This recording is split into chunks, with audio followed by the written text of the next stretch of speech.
शुरूआत उन मालिक जे नाले सां जेको दिलनि जा राज़ बहितर ॼाणींदो आहे। ॾिसंदड़ अखियुनि ऐं ॿुधंदड़ कननि खे अमजद शर जे तरफ़ां अस्सलामु अलैकुम वरहमतुल्लाहि वबरकातुहू। जीअं त अॼु जो असांजो सफ़रु आहे सखर बैराज खे ॾिसण जे लाइ मुख़्तलिफ़ हंधनि तां मुख़्तलिफ़ नज़ारा ऐं पिणु लैंसडाउन पुल ऐं अयूब पुल खे ॾिसण जे लाइ मुख़्तलिफ़ नज़ारा। अचो त गॾिजी करे इंजॉय कयूं नज़ारनि खे। हे जितां असां गुज़री रहिया आहियूं इहे सखर बैराज जा कैनाल आहिनि, जेके टोटल 7 कैनाल आहिनि। हीउ सखर बैराज जो गेट आहे रोड़ी खां सखर जी तरफ़ वञण जे लाइ। हे साॼे तरफ़ सखर वेंदो आहे रस्तो। हीउ सिंध जो नक्शो आहे जेको हेठि ज़मीन में समायल आहे सखर बैराज जे भिक में। हिन नक्शे में दरिया जो रुख पिणु समायल आहे त कहिड़े तरफ़ खां दरिया हली रहियो आहे ऐं कहिड़े तरफ़ वञी रहियो आहे। ही मनाज़िर आहिनि नक्शे जा। हाणे असां सखर बैराज जे नई पुल जेका आहे उन तां बीही करे सखर बैराज जा मनाज़िर अव्हांखे ॾेखारे रहिया आहियूं। ही साम्हूं सखर बैराज मौजूदु आहे। ही साम्हूं सखर बैराज जा मनाज़िर आहिनि, जंहिंखे 6 दरवाज़नि वारी पुल यानी सखर बैराज चयो वेंदो आहे। ही पाकिस्तान जे सूबे सिंध में सखर जे शहर जे वेझो सिंधु दरिया ते हिकु बैराज आहे। बैराज 1923 खां 1932 ताईं बरतानवी हुकूमत जे दौरान ठाहियो वियो। हिन जो नालो लॉयड ब्रिज रखियो वियो। सखर बैराज पाकिस्तान जे आपाशी निज़ाम जो फ़ख़ुरु आहे, छाकाणि त इहो दुनिया जे अज़ीम बैराजनि मां हिकु बैराज आहे। हिन वक़्तु तव्हां पाणीअ जूं छोलियूं ॾिसी रहिया आहियो जे पई जे पाताल सां पुसण कीअं पाली रहे, जंहिंखे ढके ढकणहार पांद न पिसे तंहिंजो। हुई तालिब हक़ जी तोॾे लाकूं तोड़, न मलाह न मुकड़ी ई ॿधे नोड़, पाणी पिनीअ ॿोड़ सुहिणीअ लेखी सेर में। हिन पुल जे उत्तर में सखर ज़िलो, सिंध जे ॾखिण में मीरपुर ख़ास, थरपारकर ऐं हैदराबाद ज़िलनि ताईं सूबे जे सभिनी हिसनि ताईं पाणी पहुचाईंदो आहे। कराचीअ खां 500 किलोमीटर यानी 300 मील ओभर ते आहे। सुकीअ जे सांभा में ॿुॾिन तूं ई ॿुॾ, कख कांडेरा काठियूं मेड़े ॿध में मॾ, नको साहड़ सॾ, नका सुॼी सुहिणी, जे तूं बेत भायां से ही आयतूं आहिनि, नियो मन लाइन पिरियां संदे पार ॾे। अव्हां जे साम्हूं नज़र अची रहिया आहिनि हीअ आहिनि 66 दरवाज़नि वारी पुल, जंहिंखे सखर बैराज चयो वेंदो आहे। हिन जे खाॿे पासे 4 कैनाल आहिनि, जंहिंजा नाला नारो कैनाल, मीरवा कैनाल, रोड़ी कैनाल, अबुलवा ऐं साॼे पासे में दादू कैनाल, राइस कैनाल ऐं खीरथर कैनाल आहिनि, जेके मुख़्तलिफ़ हंधनि ताईं पाणी पहुचाईंदा आहिनि। हीअ कुझु गेट बंदि करे कैनाल जी तरफ़ पाणी खे पहुचायो वेंदो आहे। यानी गेट इन करे रखिया वेंदा आहिनि त जेकॾहिं को मथां इलाइक़ो आहे त अॻियां गेट बंदि करे उन मथां इलाइक़नि ॾांहुं पाणी खे पहुचायो वेंदो आहे। हीअ तव्हां मनाज़िर ॾिसी रहिया आहियो बैराज खां, यानी बैराज वारी पुल खां। हे तमामु तेज़ी सां पाणी जी छोलियूं हली रहियूं आहिनि ऐं पाणी सफ़ा पंहिंजी मौज ऐं मस्ती में आहे। परियां नई पुल नज़र अची रही आहे। हे असां बैराज ते बीठा आहियूं, जेके तव्हांजे साम्हूं मनाज़िर पेश करे रहिया आहियूं। हे तमामु तेज़ी सां छोलियूं हली रहियूं आहिनि। पाणी हूअं आम ॾींहंनि में इलाही हेठि हूंदो आहे, पर हिन वक़्तु तव्हां ॾिसी रहिया आहियो मथां चौंबनि ताईं पाणी पहुची रहियो आहे। हे पाणी जो प्रेशर तमामु तेज़ आहे, हे ॾिसी रहिया आहियो, ऐं तमामु तेज़ शोर पिणु मौजूदु आहे। पाणी जी छोलियूं सखर बैराज जा मनाज़िर। हिन वक़्तु पाणी 5 लख क्यूसेक खां वधीक ॿुधायो पियो वञे। हीअ पाणी जा मनाज़िर आहिनि, जेको तमामु तेज़ी ऐं प्रेशर जूं छोलियूं ऐं पाणी किनारनि ते टकराए करे छोलियुनि जी सूरत ॾेखारे रहियो आहे।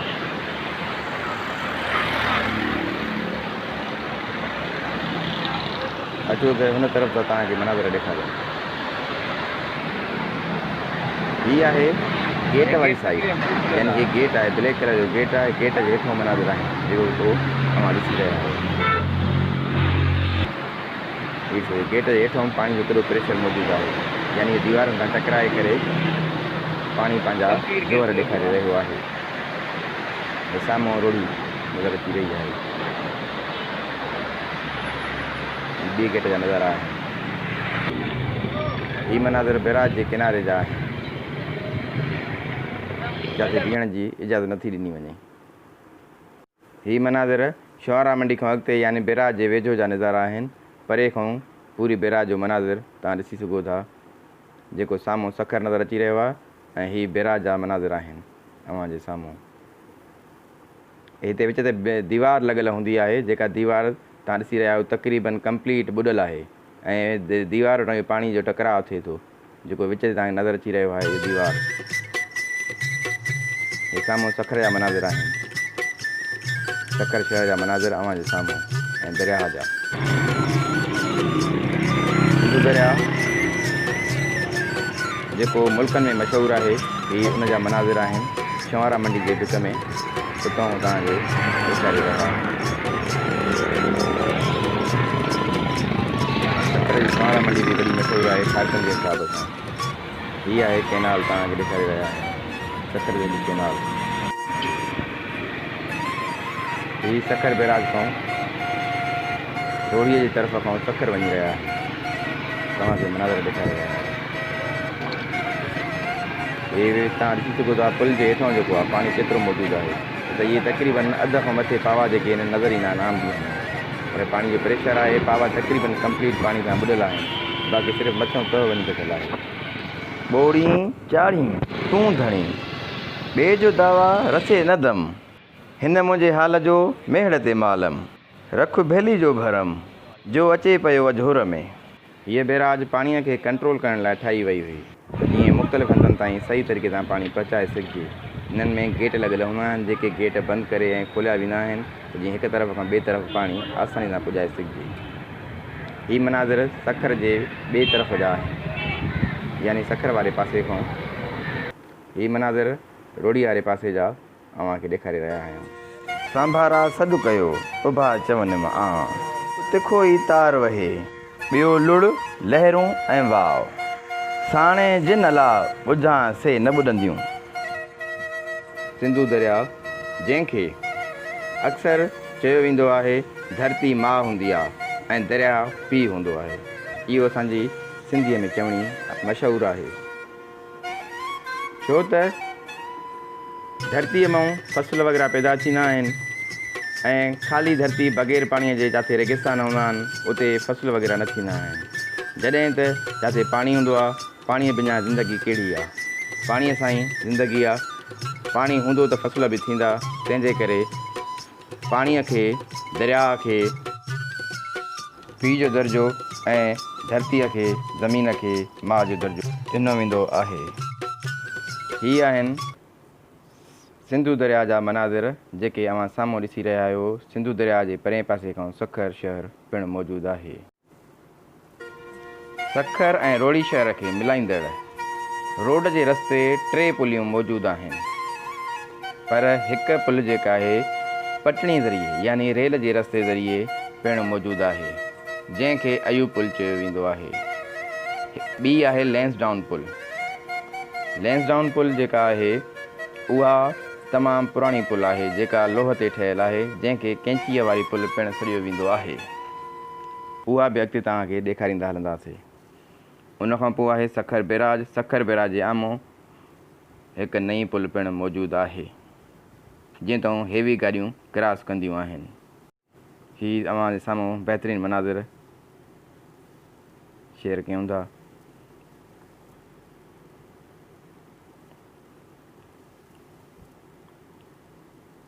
हे हिते तक़रीबन खुश्की हूंदी आहे, यानी पाणी मौजूदु न हूंदो आहे। जिते तव्हां सावक ॾिसी रहिया आहियो हिते पाणी न हूंदो आहे, हिते मिटी हूंदी आहे, पर हे पाणी तक़रीबन ओर रोड वारे हिन भित ते टकराए रहियो आहे। ऐं सखर जे परे पासे ॾांहुं बंदर रोड जी तरफ़ बि रोड ते पाणी पहुची चुको आहे। हीअ मनाज़र तव्हांखे सखर ऐं रोड़ीअ जे विच तां ॾेखारे रहिया आहियूं, विच जा मनाज़र। दरिया खे मुख़्तलिफ़ हंधनि तां मुख़्तलिफ़ नज़ारा केॾा त ख़ूबसूरत नज़र अची रहिया आहिनि। अल्लाह ताला ख़ैर करे। ये नज़ारा शादबाद हुजनि, ये नज़ारा बेहतरीन नज़ारा आहिनि। ये सखर शहर जा मनाज़िर मिलिट्री रोड खां बंदर रोड जी तरफ़ वञदे। हीउ रस्तो वॉकिंग ट्रैक साइड में आहे ऐं साम्हूं लबे मेरान ऐं बैराज जा नज़ारा। साम्हूं गिलोब तव्हां नज़र अची रहियो आहे। काफ़ी माण्हू अची करे फ़ोटो वग़ैरह कढाईंदा आहिनि। सिंधु जे किनारे लबे मेरान खां मनाज़िर।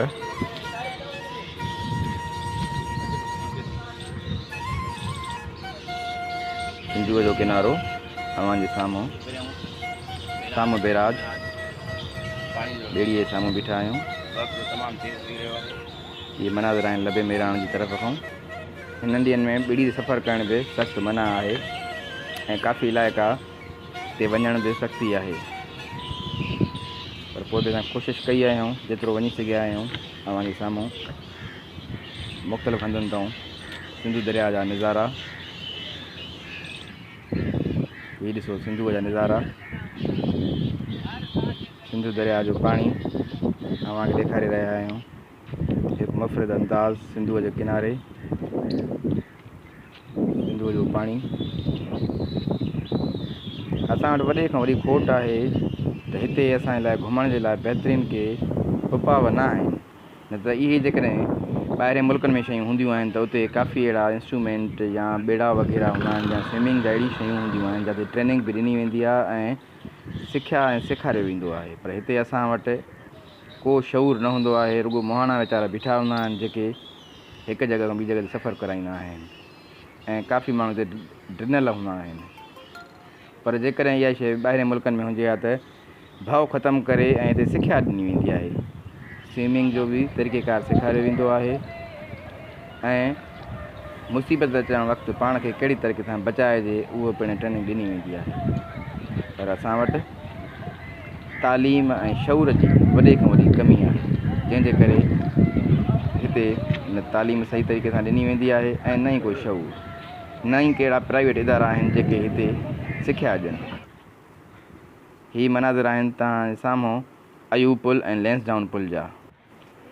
लैंसडाउन पुल 19वीं सदीअ जी पुल आहे जेका पाकिस्तान जे सूबे सिंध में सखर ऐं रोड़ीअ जे शहरनि जे विच में सिंधु दरिया जे विच ते आहे।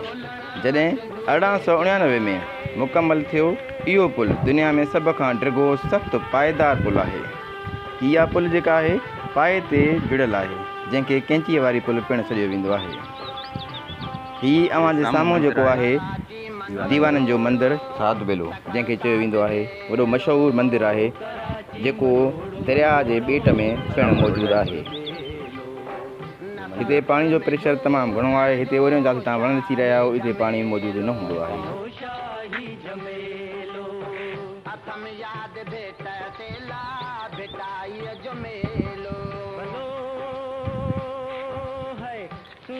हिन वक़्तु हिते पाणी काफ़ी चढ़ी आयो आहे। हूअं आम ॾींहंनि में हिते पाणी न हूंदो आहे, सिर्फ़ु ॿेड़ीअ जे ज़रिए परते सफ़र कबो आहे। लैंसडाउन पुल जॾहिं ठही तयारु थी वई त उते रेल हलाइण लाइ कोई माण्हू तयारु न हुयो, को शख़्स तयारु न हुयो त असां रेल हलायूं, छो त इहे कैंची वारी पुल हुई बग़ैर कंहिं पिलर जे, यानी हेठां को सपोर्ट न हुयो। हिकु कुंड खां ॿिए कुंड ताईं काई सपोर्ट मौजूदु न हुई। इन करे कोई बि ड्राइवर हिकु पासे खां ॿिए पासे वञण जे लाइ ट्रेन खे हलाइण जे लाइ तयारु न हुयो, छो त इन पुल खे खूनी पुल पिणु चयो वेंदो हुयो। जंहिं वक़्तु पुल जी तामीर हली रही हुई त कई मज़दूर ॿुॾी मरी विया हुया। तंहिं करे कोई ट्रेन जो ड्राइवर तयारु न हो त असां इन पुल तां क्रॉस करायूं। उन वक़्तु हिकु शख़्स जेल में सज़ाए मौत जी सज़ा काटे रहियो हुयो। अंग्रेज़ हुकूमत उनखे ऑफर ॾिनी त जेकॾहिं तूं ट्रेन हिकु पासे खां ॿिए पासे क्रॉस करे वएं ऐं बची वएं त तुंहिंजी सज़ाए मौत तब्दील कई वेंदी हयातीअ में, यानी सज़ाए मौत ख़तमु कई वेंदी। ऐं उहो राज़ी थी वियो। उनखे क़दम कढी करे ट्रेनिंग ॾिनी वई। उनखां पोइ हुन ट्रेन हिन पुल ते क्रॉस कई। जॾहिं पुल तां क्रॉस करे वियो त उनजे माइटनि ख़ुशीअ मां सिंधी लोकगीत ॻायो, जेको अॼु ताईं तमामु घणो मशहूरु आहे, हर शादीअ में ॻायो वेंदो आहे। जेको गीत आहे हो जमालो, यानी जेको खटी आयो ख़ैर सां हो जमालो, जेको सखर वारी पुल ते हो जमालो, छो त हुन नालो हुयो जमालो शीदी, जंहिंजे करे हो जमालो हुन ते लक़ब पइजी वियो ख़ुशीअ मां। इहा पुल चाॿीअ ते खुलंदी हुई ऐं बंदि थींदी हुई, जंहिंजे करे कैंची वारी पुल सॾियो वेंदो आहे। तव्हांजे साम्हूं आहे जेका ॻाढ़ी पुल आहे। उन खां पोइ आहे अयूब पुल, जेका तव्हांखे साम्हूं नज़र अची रही आहे, झूले वारी पुल। अयूब पुल जेका फील्ड मार्शल मोहम्मद अयूब ख़ान सदर पाकिस्तान जे नाले पुठियां पई। पाकिस्तान जे सूबे सिंध में रोड़ी ऐं सखर जे विच में सिंधू नदीअ मथां रेलवे पुल आहे।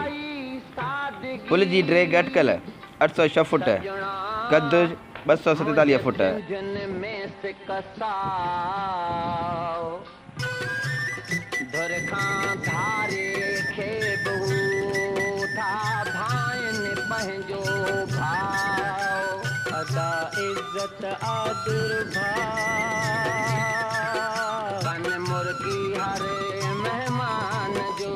अयूब पुल तक़रीबन 1962 जे वेझो ई तामीर कयो वियो ऐं तंहिं करे लैंसडाउन पुल जूं तस्वीरूं पिणु आम तौर ते अयूब पुल सां गॾु ज़ाहिर थींदियूं आहिनि।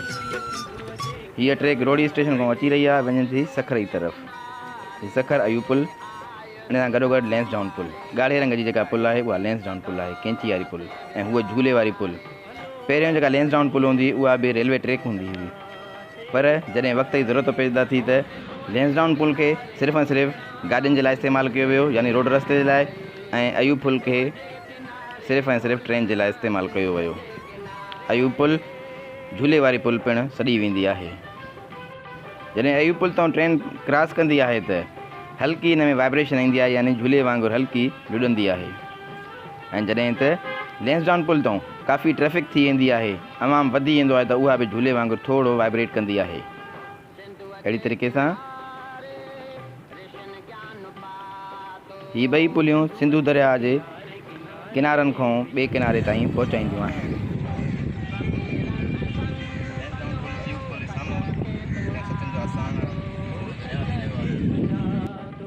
हिन जे अपोज़िट में सतनि जो आस्थान आहे, यानी 7 सहेलियुनि जो आस्थानो, उहो पिणु मौजूदु आहे। उन खां जिते फ़िलहालु वञण जी इजाज़त न आहे। सतनि जे लाइ चयो वेंदो आहे त जेके वॾियूं पाक दामन औरतूं हुयूं, जंहिंखे कंहिं बि मर्द न ॾिठो हुयो, उन वक़्त जे बादशाह राजा ॾहर उन्हनि खे ॾिसण जी आश कई। उन दौर में उन्हनि 7 सहेलियुनि इहा ख़ुदावंद करीम खां दुआ घुरी त मालिक अॼु ताईं असांखे कंहिं मर्द न ॾिठो आहे, अॻिते बि असांखे पंहिंजी अमान में रखिजांइ। उन वक़्तु उतां ज़मीन फाटी ऐं 7 ॼणियूं उन ज़मीन में अंदरि हली वियूं, यानी राजा ॾहर जी ख़्वाहिश अधूरी रहिजी वई। लैंसडाउन पुल ऐं अयूब पुल।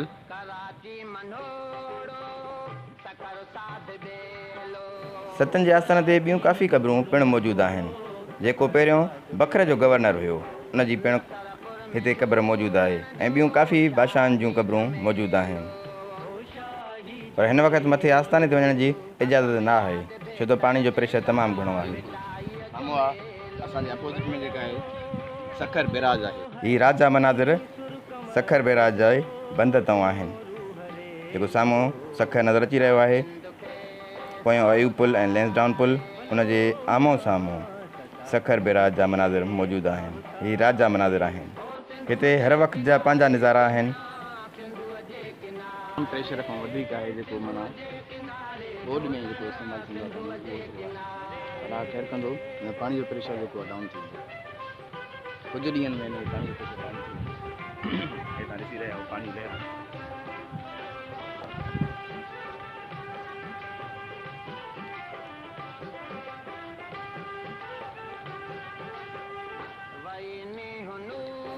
सिंधू दरिया ऐं सखर जा मनाज़िर ॿिन्ही पुलनि जे साम्हूं बंदि तां असां वठी रहिया आहियूं।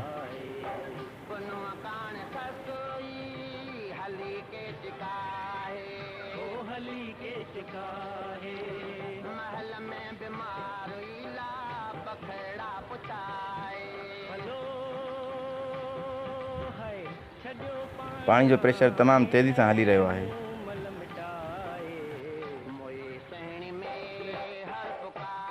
खाजन कारण सुञ मर कबूले ससुई, अंदर जनीन उञ पाणी उञो उनक।